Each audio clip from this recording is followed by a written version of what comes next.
Marc, chapitre 12. Jésus se mit ensuite à leur parler en parabole. Un homme planta une vigne. Il l'entoura d'une haie, creusa un pressoir et construisit une tour. Puis il la loua à des vignerons et quitta le pays. Le moment venu, il envoya un serviteur vers les vignerons pour recevoir d'eux une part de récolte de la vigne. Ils s'emparèrent de lui, le battirent et le renvoyèrent les mains vides. Il envoya de nouveau vers eux un autre serviteur. Ils lui jetèrent des pierres, le frappèrent à la tête et l'insultèrent. Il en envoya un troisième, mais ils le tuèrent, puis beaucoup d'autres qu'ils battirent ou tuèrent. Il avait encore un fils bien-aimé. Il l'envoya vers eux en dernier, disant, « Ils auront du respect pour mon fils. » Mais ces vignerons dirent entre eux, « Voilà l'héritier.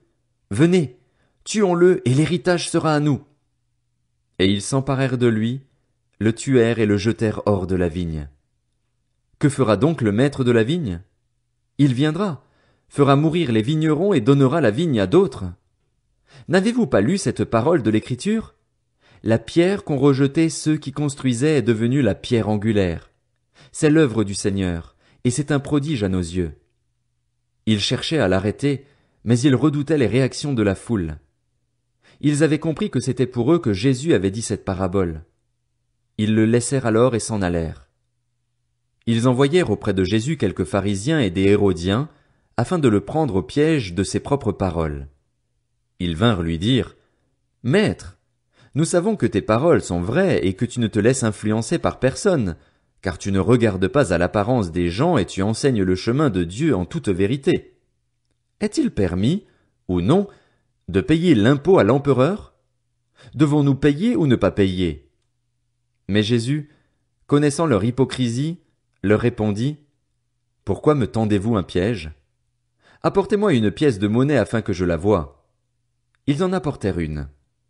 Jésus leur demanda, « De qui porte-t-elle l'effigie et l'inscription? » « De l'empereur, lui répondirent-ils. Alors il leur dit, « Rendez à l'empereur ce qui est à l'empereur et à Dieu ce qui est à Dieu. » Et ils furent dans l'étonnement à son sujet.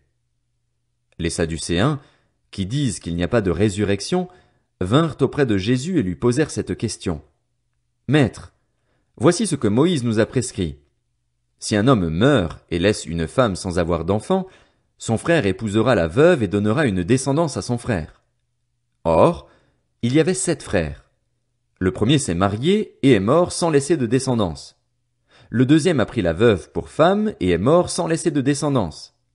Il en est allé de même pour le troisième, et aucun des 7 n'a laissé de descendance. Après eux tous, la femme est morte aussi. À la résurrection, duquel d'entre eux sera-t-elle la femme? En effet, les 7 l'ont eue pour épouse. » Et Jésus leur répondit, « N'êtes-vous pas dans l'erreur parce que vous ne connaissez ni les Écritures ni la puissance de Dieu?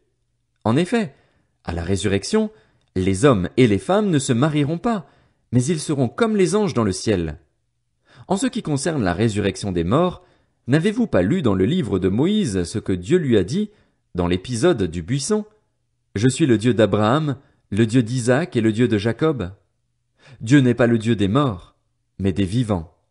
Vous êtes complètement dans l'erreur. » Un des spécialistes de la loi, qui les avait entendus discuter, vit que Jésus avait bien répondu aux Sadducéens. Il s'approcha et lui demanda, « Quel est le premier de tous les commandements? » Jésus répondit, « Voici le premier. Écoute, Israël, le Seigneur, notre Dieu, est l'unique Seigneur, et tu aimeras le Seigneur, ton Dieu, de tout ton cœur, de toute ton âme, de toute ta pensée et de toute ta force. Voici le deuxième. Tu aimeras ton prochain comme toi-même. Il n'y a pas d'autre commandement plus grand que cela. » Le spécialiste de la loi lui dit, « Bien, maître.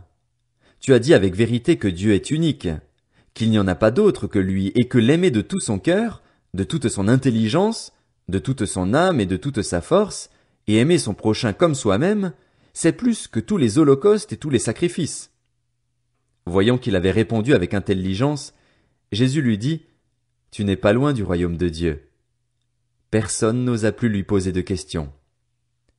Jésus continuait à enseigner dans le temple. Il dit, Comment les spécialistes de la loi peuvent-ils dire que le Messie est le fils de David?